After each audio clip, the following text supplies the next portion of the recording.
Joining us now with more, David Plouffe, former senior advisor to President Obama, former campaign manager of President Obama's 2008 presidential campaign, and he has endorsed Hillary Clinton for president.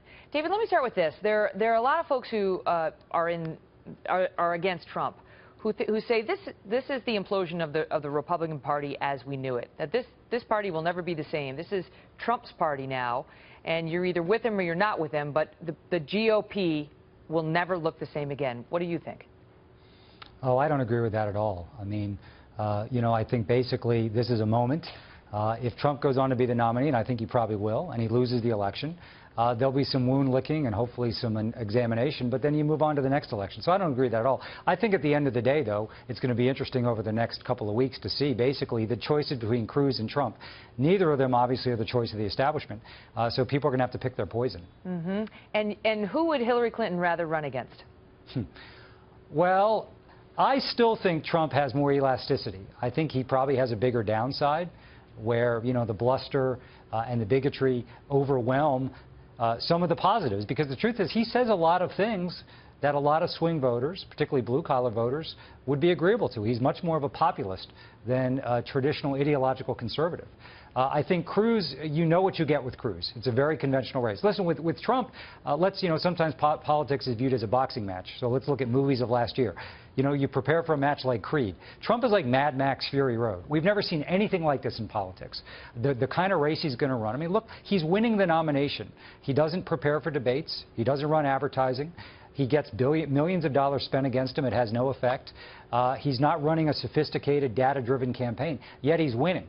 So that's what I think would make it hard for Hillary Clinton is each and every day you just don't know what you're going to get with this guy. Mm-hmm. And so what will she do to combat Trump's enormous appeal with these blue-collar voters, with middle-class voters, the Reagan Democrats, who we've seen in the primaries have been very quick to cross over and vote for Donald Trump? Well, it's a big challenge, and the clock's ticking. So she still obviously has to secure the nomination officially. I think she's all but the certain nominee now. But she's got to define the race, what it's about. She's got to define Donald Trump before he moves to the center, and I think he'll try to do that in a very transparent way. And she's got to define herself in terms of why she's running for this office right now. If she doesn't do that, Trump's able to get to the center, and she doesn't disqualify Trump with both suburban voters, which ought to be the easier task, but some of these blue-collar voters. And then, Trump is generating a lot of enthusiasm. Mm-hmm. He's clearly bringing people into the process, and Democrats better be very mindful of that. Because at the end of the day, to win a presidential election, you have to maximize your turnout. Mm-hmm. And obviously right now, particularly with young voters, we see that that's going to be a challenge. So, Democrats should not be popping champagne corks because Donald Trump's doing so well. This thing could get very, very close at the end of the day. So how does it work out when you see there's a large portion of the Republican Party that doesn't like Trump right now, and then there's a large portion of the Democratic Party that says, all right, we'll go for her if that's our nominee, but they're not showing up, they're not enthusiastic, as you point out, and the turnout is lower, much lower than it was when your guy, Barack Obama, was running. Right, so the turnout's real. So I think that's going to be the most serious, acute issue that the Clinton campaign will have to deal with, which is how do we make sure we hit our turnout numbers and our vote share numbers with younger voters, African Americans, Latinos, suburban women, kind of the Obama coalition, which is the Obama coalition. It is not the Democratic coalition or the Clinton coalition. It's got to be earned. So she's got to really focus there. But listen, we had a tough primary in 2008, and the party united. Carter, Kennedy was a tough primary. You'll see people reuniting. I think on the Republican side, it's a little more difficult. But I've always believed at the end of the day, if Trump is successful, and it looks like it will, are you going to have huge swaths of the Republican Party voters say, you know what, I'm just not going to vote, or I'll support Hillary Clinton? I don't see that happening. Now, I think the establishment may not be there. And what's interesting, Trump's going to have to either write a big check finally himself, or he's going to have to raise money from the very people he's attacking. So, I'm not sure he can run the kind of race successfully he's run in the primary. You're going to have to run ads. You're going to have sophisticated data and analytics. You're going to have to build a grassroots organization.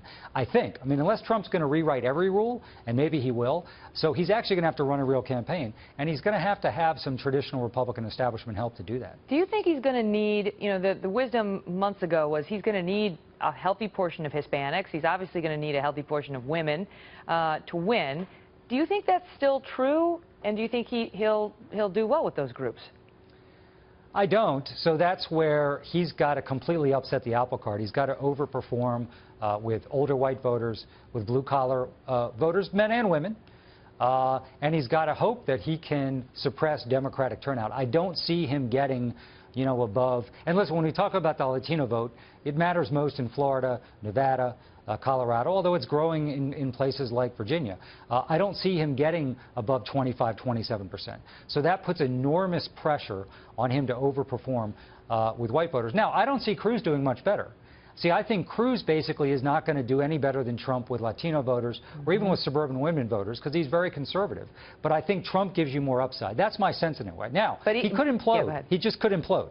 But there's no evidence that's likely to happen. None. Well, not so far. I mean, the guy has basically had 9 political lives. I mean, just this past week, it was thought that the episode in Chicago would hurt him in Illinois and all the states. He wins Illinois in apparent convincing fashion. He's going to win a lot of delegates in the Cook County area in Chicago. So he's defied every prediction, every convention. And, you know, my sense is that you begin to see, listen, there are things he says. People like him should pay more taxes. We should stop inversions. We should close the carried interest loophole. I won't throw the Iran deal out on day one. I think people ought to have health care. I mean, these are things that he gets some criticism from conservatives, but a lot of swing voters in a presidential election will say, well, he seems like he's all bluster.